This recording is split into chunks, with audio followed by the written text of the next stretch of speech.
These two games were the life of the party for the N64, and today we're going to determine which one is the true champion.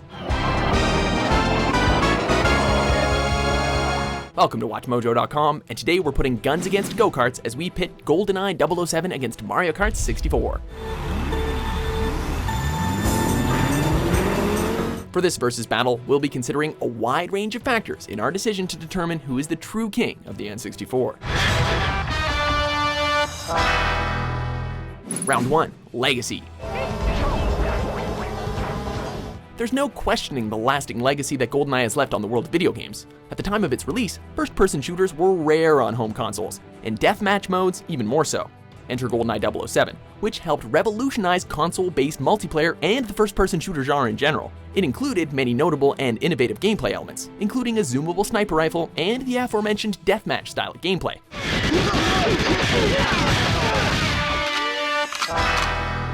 Which, in turn, led to many clones and helped influence the first-person shooter staples that we know and love today on our home consoles.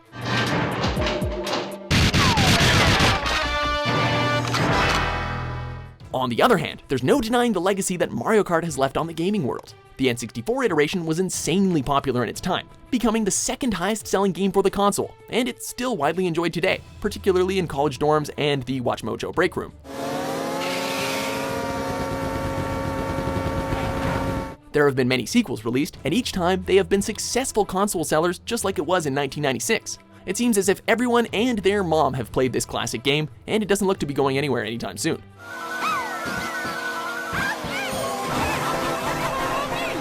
But while Mario Kart 64 is still enjoyed today, there's simply no denying that GoldenEye was the more impactful game for the industry as a whole. While Mario Kart was insanely fun, we had seen it before in older generations, whereas GoldenEye was something entirely new, fresh, and innovative for console players.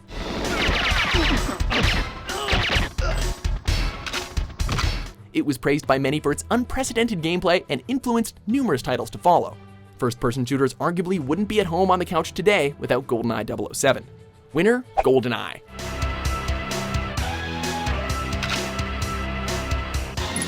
Round 2, Single Player. GoldenEye not only came equipped with terrific multiplayer modes, but also a full-length campaign which sees you retrace Bond's steps from the film of the same name. Original.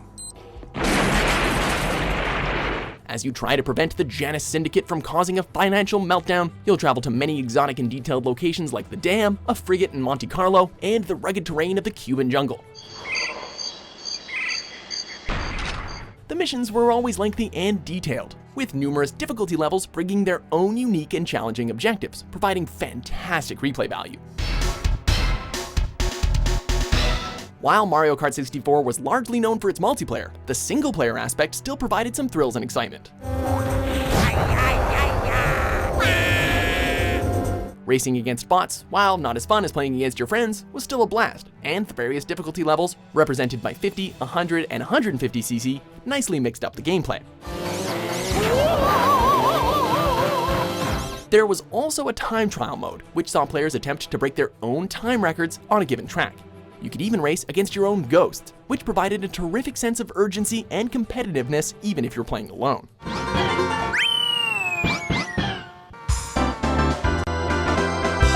We still gotta give this round to GoldenEye, simply because of its variety and story. While racing against bots is fun, it's tiring and gets old kinda quickly, and the time trial is simply not enough to sustain your attention.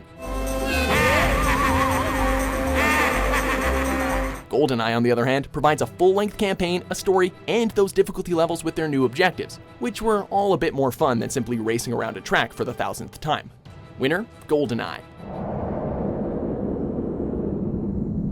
Round 3, Multiplayer.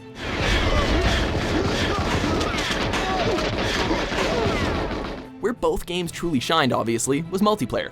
GoldenEye 007 revolutionized the concept of multiplayer deathmatch on home consoles. Up to 4 players had 5 game modes to choose from: a basic deathmatch, you only live twice, which is exactly what it sounds like, License to Kill, where players could be killed with one shot, the Man with the Golden Gun, and the Living Daylights, a flag-based game.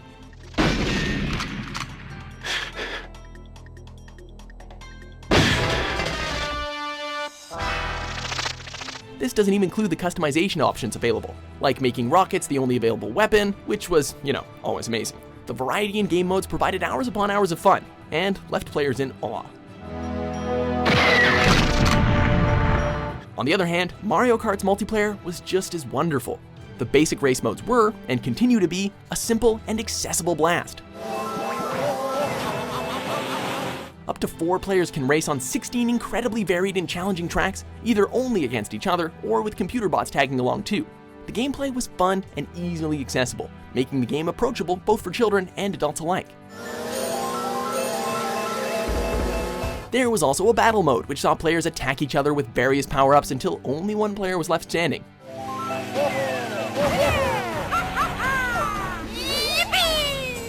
While not as memorable as the core racing, it provided a nice bonus to the gameplay. So, as revolutionary as GoldenEye's gameplay was, we had to give this round to Mario and his friends. There's just something about this game that demands love, whether it's the harmless fun or the pick up and play style. And it's continued to be enjoyed many years later. Plus, the gameplay really hasn't evolved all that much in the sequels. There's only so much you can improve upon perfection after all. Winner, Mario Kart 64.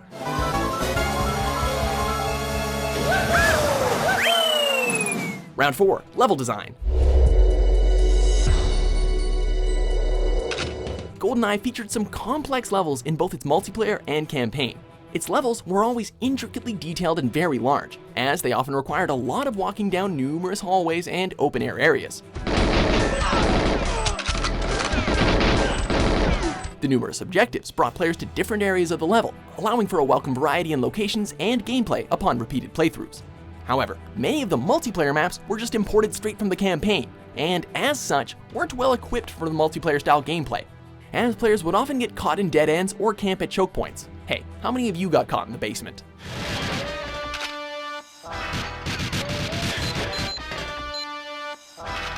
If there's anything that Mario Kart 64 could be praised for, it's the level design. Many of the levels found in this game are now classics of the series, ranging from the very simple Luigi's Raceway to the dangerous Bowser's Castle to the wondrous but very tedious Rainbow Road. Each level has its own unique charms and appearance, and each has obstacles that the player had to overcome, whether it be lava pools, fenceless cliffs, or moving womp blocks. Some even had secrets that could be used to the player's advantage, although these often resulted in some swearing and ended friendships, of course.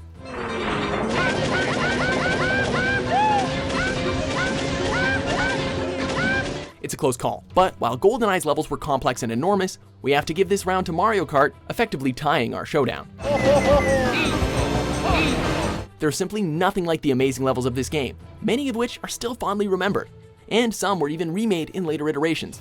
They were complex, beautiful to behold, and most of all, a heck of a lot of fun. Winner, Mario Kart 64.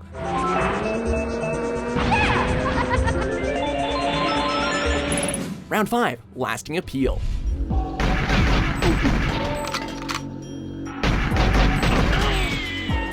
GoldenEye 007 was littered with things to occupy your time. Between the campaign and the multiplayer, there was always something to do, whether it be by yourself or with a group of friends. However, the campaign only provided a limited amount of hours, and if the variety of difficulty levels didn't interest you, you were basically out of luck. Either way, once you beat the campaign on the hardest difficulty, there wasn't much else to do aside from experimenting with cheats, which admittedly often resulted in tons of laughs and gags. Luckily, the multiplayer provided countless hours of fun, and became the true source of the game's longevity, especially thanks to its wide range of customization options. There may have been very limited single-player options in Mario Kart, but the multiplayer modes more than made up for it. While the multiplayer was technically also limited in its courses and characters, the random nature of the races always kept players coming back for more.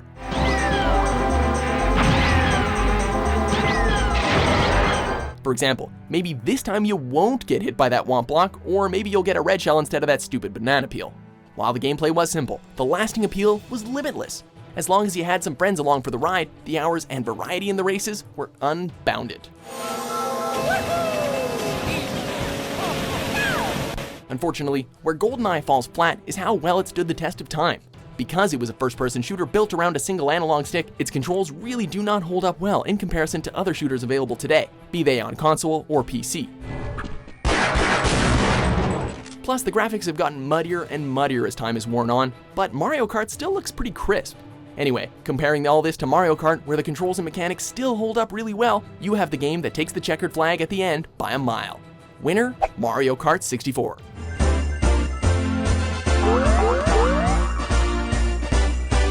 While both games are truly fantastic pieces of entertainment and worthy additions to your library, we had to give the edge to Mario Kart 64, which just edges out GoldenEye 007 with a score of 3-2.